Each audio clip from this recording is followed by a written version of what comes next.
Guys, so today on this lovely Monday, it's actually a rainy Monday, surprisingly. It's raining a little bit out there, which I haven't seen a raindrop come out of the sky here for, God, it seems like months.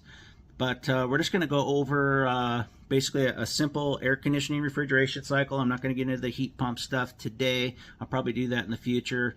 And I mean, you could find just about anything on YouTube. That's probably a better description than what I'm going to give. Probably someone who's a better teacher or whatever. But you know, I'm trying to expand the channel and trying to do other stuff that I wouldn't typically do. But yeah, today I'm just going to go over the air conditioning side, the cooling side, straight air conditioning side of a refrigeration cycle, what a thermostatic expansion valve does.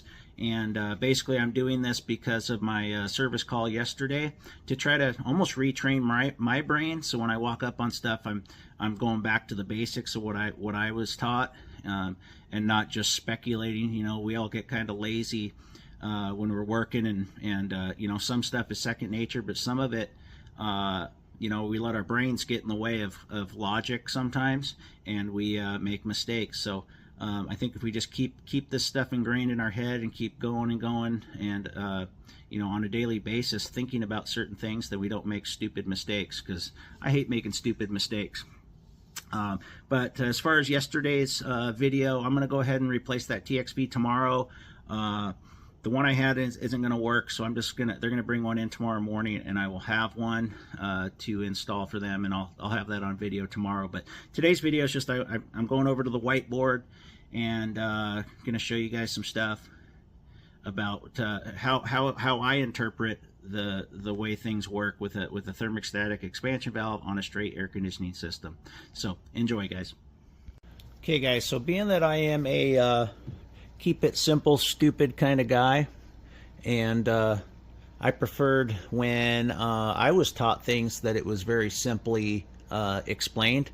That's how I like to do things when I'm trying to explain things to newer techs, or even experienced techs that really never fully understood how a refrigeration cycle and an air conditioner worked, or you know, how a thermostatic expansion valve works, a TXV, and what each component does, and how to find problems in a system that has a TXV. So I think it's very important to know the basics, and then you can pretty much diagnose anything that you need to diagnose when you're out in the field, which is the most important. You know, important being efficient and making your boss money, or if you're self-employed, making yourself money. So we'll get into all the components here, and hopefully I explain it all well for you, and it's all makes sense, and you get something out of this. You take something from it. All right, so let's just do the rundown here on the components that you'll run across in a residential HVAC system or a commercial system, just on a larger scale. So on the inside portion of the structure, you're going to have the evaporator coil. I just put a picture of an A coil here, but they also come in different configurations. They can be shaped like an N. They can be shaped like just a slant. They can be just a flat piece. It's called a slab coil. But for the purposes of this video, there's a picture of an A-shaped evaporator coil. Okay. Then what you have is and I did have heat pump written here, but we're going to go ahead and just call it an AC or a condenser, because this isn't pertinent to a heat pump, because everything is backwards on a heat pump, and this would not be called a condenser, and this would not be called an evaporator when it's in heating mode. They would actually be opposite. So yeah, so there's your condenser, and your evaporator. That's what we should call them for the intents and purposes of this video. All right, so between your evaporator and your condenser, you're going to have a couple of different lines. You're going to have one, it's a smaller line, always. It can be 5/16, it can be 1/4 inch, it can be 3/8, and it can go 1/2 inch on up if you're on a larger commercial building with larger equipment. Most residential is going to be either 5/16 or 3/8. Every once in a while on a larger residential system, it might be 1/2 inch. But this is your liquid line, which is your high pressure line, okay? And that's the refrigerant's always going to flow from your condenser to your evaporator on your high pressure liquid line, okay? Then what you have is you have your low pressure line, which is your suction. It's getting sucked back by your compressor that's inside of your condenser. So you have your larger line, which is your suction low pressure line that goes from your evaporator to your condenser. It's always going to be larger because it's carrying your superheated vapor, and we'll get to that in a second.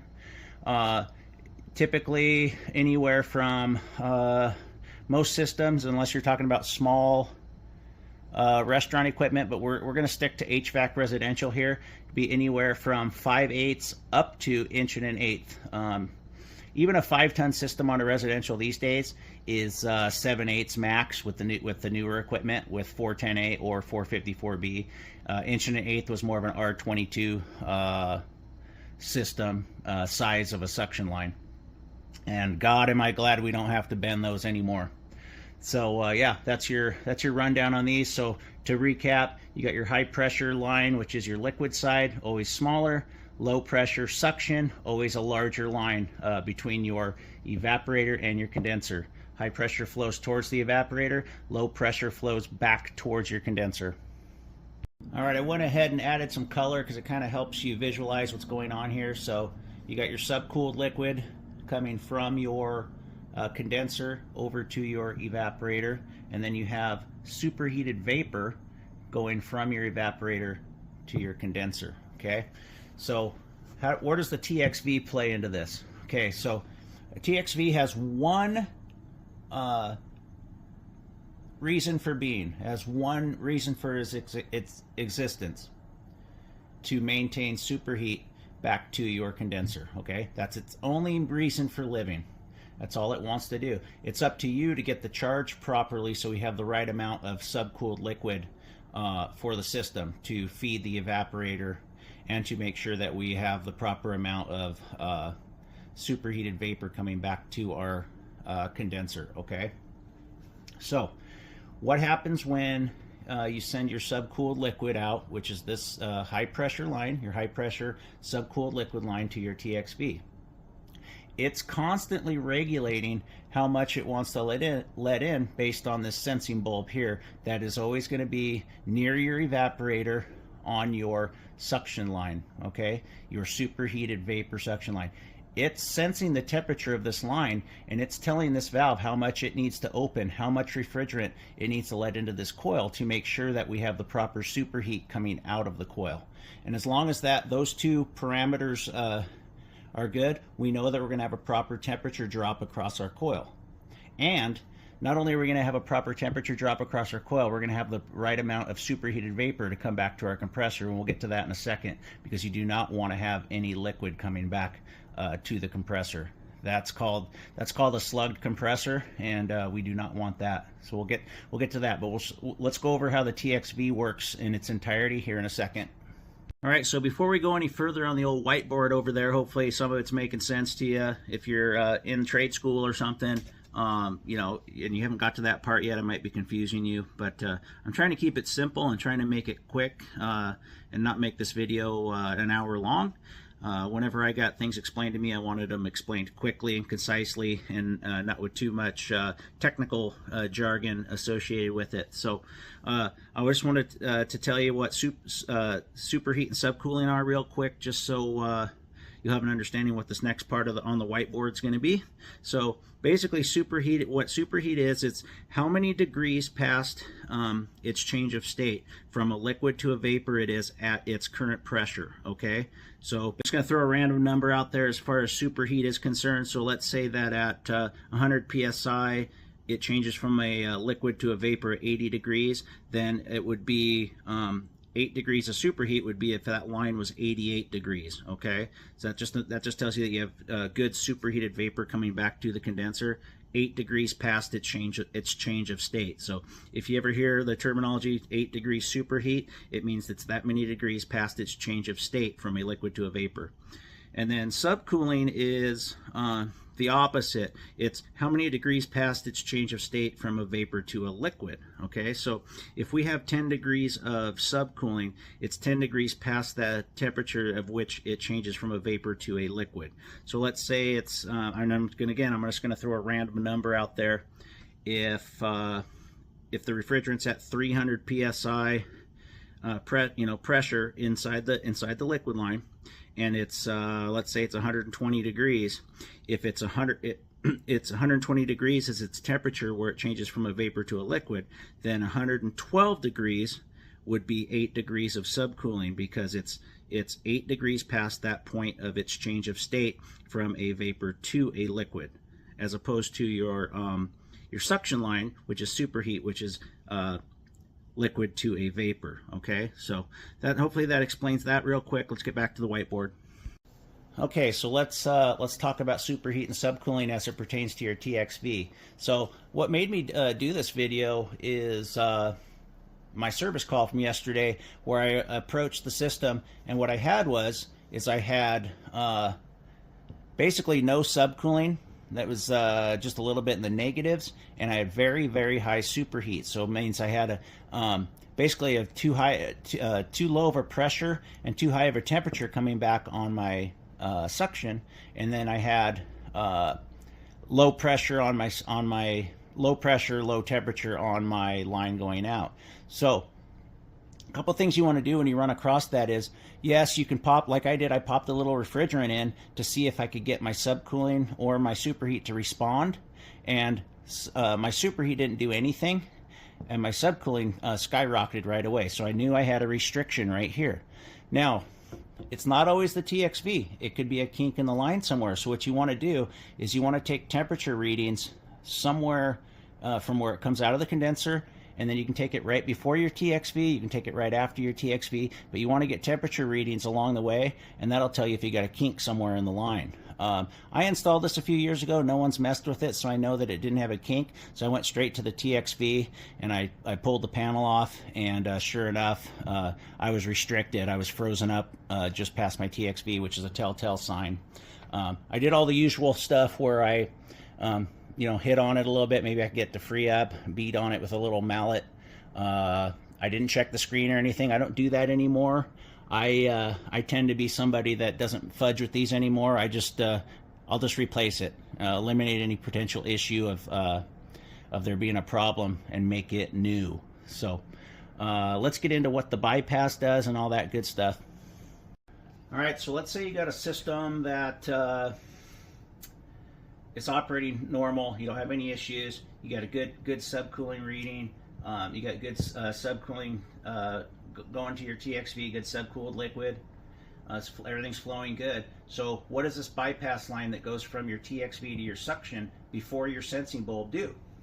So remember what I said about a TXV only cares what your superheat is. It's trying to regulate your superheat.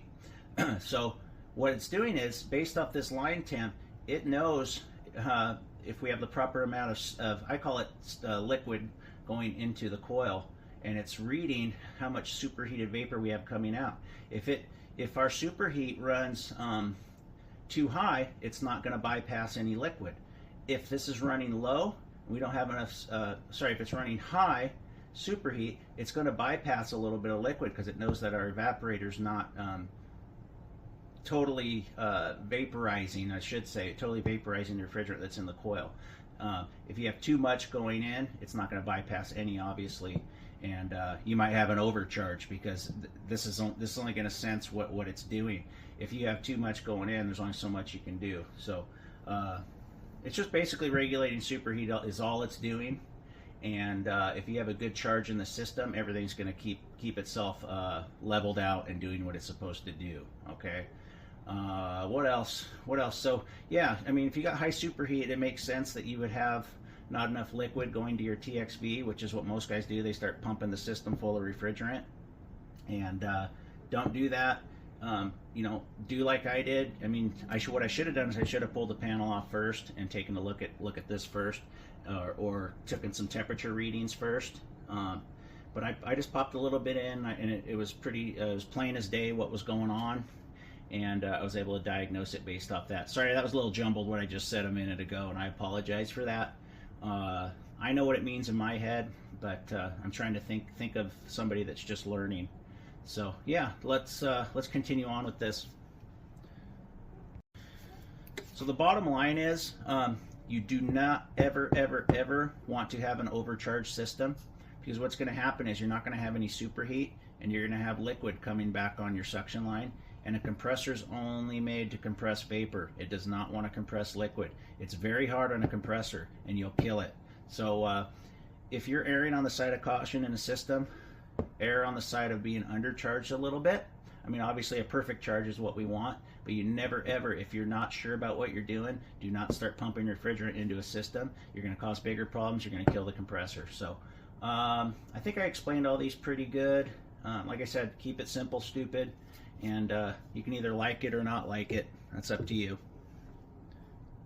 So yeah, that's the reality of an air conditioning system as I see it, which isn't how everybody sees things. My brain is kind of cuckoo, but it's all up there. It's not always in the exact order I want it to be in anymore. You know, let's be honest. I'm just trying to get to retirement at this point. Let's hope it happens at some point. But hopefully that all made sense. I'm not the best teacher on the planet, and I'm sure I rub a lot of people the wrong way. They don't want to listen to me, but that's my interpretation of how that stuff works.